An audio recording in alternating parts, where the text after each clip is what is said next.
Michael Love, come up. It's two, Michael Love and a Michael Love Jr. Oh, really?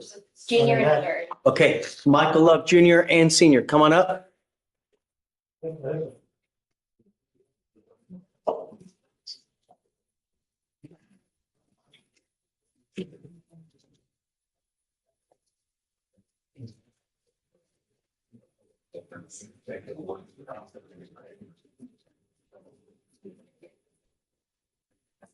Who's Junior? And you are the third. Gentlemen, both of you are charged with evading arrest or detention. You're facing up to a year in jail and or a $4,000 fine. We are going to do probable cause. You have the right to remain silent. Anything you say can and will be used against you.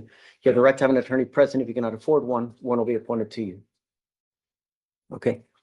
On February 20th, 2025, officer dispatched to First Baptist Church.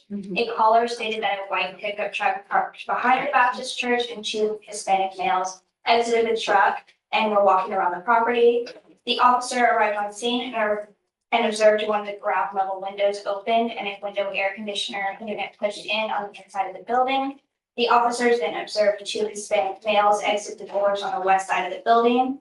The defendants then turn and look at the officers and then run in the opposite direction for approximately 30 yards to C Street, run an additional 20 yards to First Street, and then turn and run an additional 30 to 40 yards.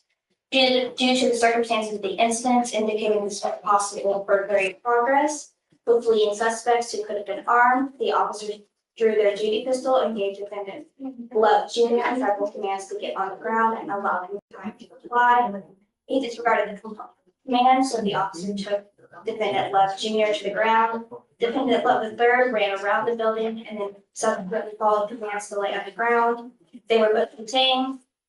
Defendant Love Jr. stated that they panicked, so they ran. The officer stated, "You looked right at me and knew I was a cop, but you still ran," to which the defendant stated, "I know, bro, it wasn't the right thing to do, sir."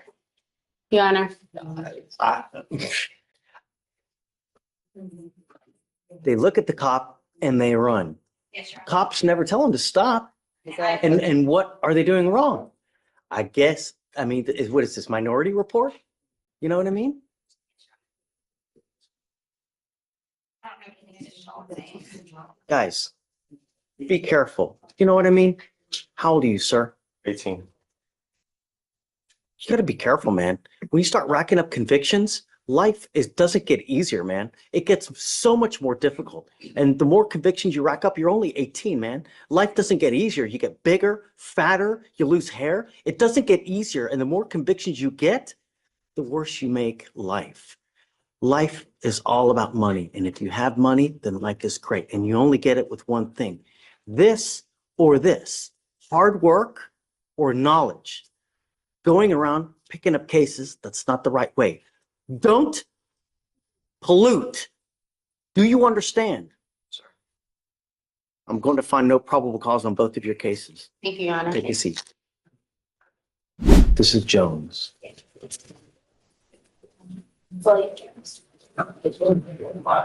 We're here because Mr. Jones doesn't have his interlock that he was required to, and he's been out in lockout for quite some time, Correct. which is unacceptable. Right? If you're in rehab, we have to know, and there are certain measures that we can take, but just if you don't tell us anything and you're just in lockout, that's a problem. I have a real big problem, and I don't know you. Everybody tells me it's little raindrops and gumdrops and little bunnies jumping in the woods, but how the hell do I know? So he's telling me that you've been in a rehab in Ohio. Sir, When? the last setting that we were here, the prior setting to this judge, he got on a plane from the courtroom and went off to Ohio. And I actually forwarded the court his admission paperwork to that facility in Ohio. What was the date of release from that program? It was last Friday. I spent 8 days in the hospital detoxing, and then the rest of the time in the rehab. And, I'm trying to put together a forward plan. I'm not supposed to be talking too much, but to take aftercare and go back to another rehab here locally and work on getting better. And I'm being proactive with that, Your Honor. He's had to change insurance. That's all we ask, because the problem is that some people can, and some people can't, addiction, it's a lifelong, and it's a persistent monkey that's on your back that will never let go. It will constantly grab at you. So if you're not proactive about it, that's when it grabs you by the boo-boo, and it just doesn't go well. Yes, sir. I just need to make sure that you're not using, number one. Number two, most importantly, that my public is safe, because I certainly don't want you in a car unless, everyone is protected. And the way we know that is that you don't have alcohol on board. So what I'm going to do now, because you've been so AWOL with regard to this, I'm now putting a monitor on your ankle so I know that you're not consuming. If it goes in lockout again, I will put you in jail. I want you to know that. I'm not going to do this again with you. Do you understand? You've been in lockout for a significant amount of time, and it's not fair, because I normally would put people in jail lickety-split for something like this. Do you understand? Sure. I will not play this game with you again. It is your responsibility to charge it on a daily basis. It is your responsibility to know what you are putting in your body, as far as, whether it be mouthwash, hair dye, a tequila lollipop. I've heard it all, and I don't care for excuses. It is your responsibility to know. You've got such a great team of lawyers. There's just no excuse. Sure. I will waive the fee so that there's no excuse for, well, I can't pay for this. I can't.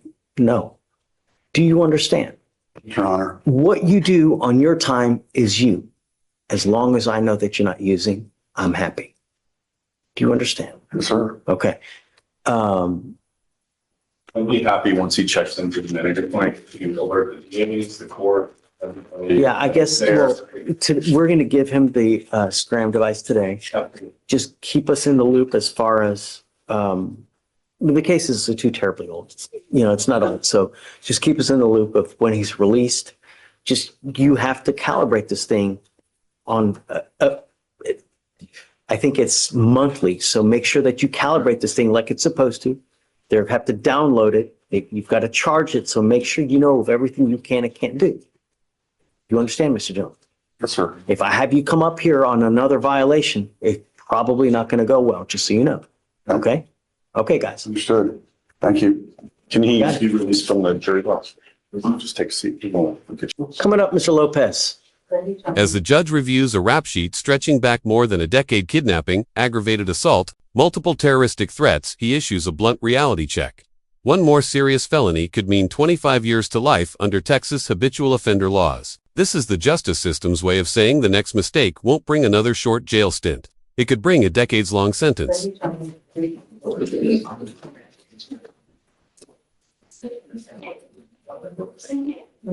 Yet another terroristic threat.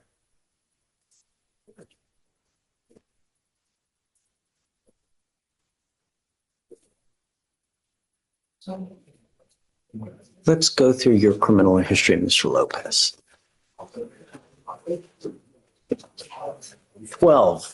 2012, burglary habitation.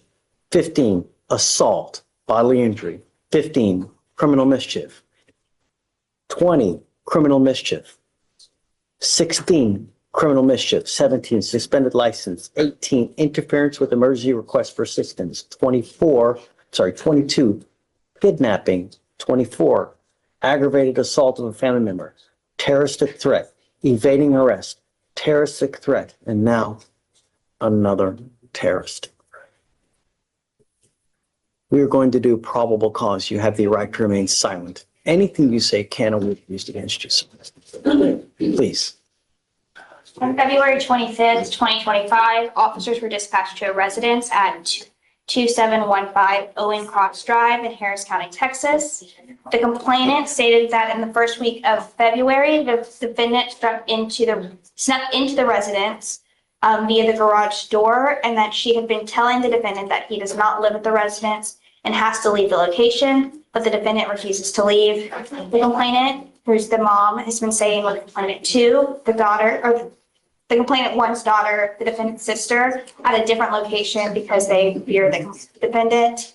On 2/25, the daughter came to the location to retrieve the dog. The complainants had a verbal altercation about the dog being missing and the defendant wanting money from them.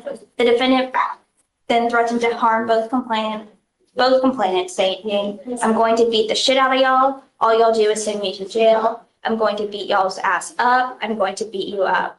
The complainants advised that they are fearful for their lives due to the defendant's threats and his history of violence. So we do have a history of violence where there are threats and aggravated assault against Yes, Your Honor. this family. Yes, Your Honor. Mr. Lopez, they are terrified of you. The thing that you also need to consider is that you are a true habitual. So if you pick up a very serious felony, you could be very well looking at 25 to life. You know what I mean? 25 to life. You pick up a serious case. These are the things that you need to think about when they're out there in the free world. Do you understand? Sir. I don't want you going within 1,000 feet of where they live or where they work. You will get a GPS monitor if you are able to bond out. I don't know. At this point, you have not made bond, so I don't know if you're going to get out. But if you do, you must have a monitor on you, and I don't want you to go anywhere near where they live, where they work, where they breathe, where they put their head down, and you're not to be in possession of any weapons. Do you understand? Yes, I do. You know, I would venture a guess that probably 98% of the people that are in Harris County jail, and I don't know if I've told you this before, but are there because they have absolutely no self-control. They get upset and they wig out without thinking, if I say this, what's going to happen? If I do this, what's going to happen? This is what you should be thinking about every time you're out there. Do you understand? It's not hard. Really. You're also not to consume alcohol or illegal drugs, and I'm going to randomly test you. So counsel, at this point, he's not made bond. We can just set you out for a couple weeks, wait for the evidence to come in. If he does get out, he needs to be here the next business day for all the conditions. And then I definitely want a GPS prior to release. Understood, Your Honor. Okay? Self-control. Okay, thanks. Thank you, Judge. All right, thank you. Good morning, Mr. Johnson. Good morning. Mr. Johnson, you're charged with terroristic threat of a family or a household member. That kicks it up to a Class A misdemeanor, so you're facing up to a year in jail and or a $4,000 fine. You've worked out an agreement where they're offering you 150 days in jail with credit for the 53 days that you've done. You give up a lot of rights by entering into this agreement. You give up the right to a trial, right to compel witnesses to testify on behalf, confront and cross-examine your accusers.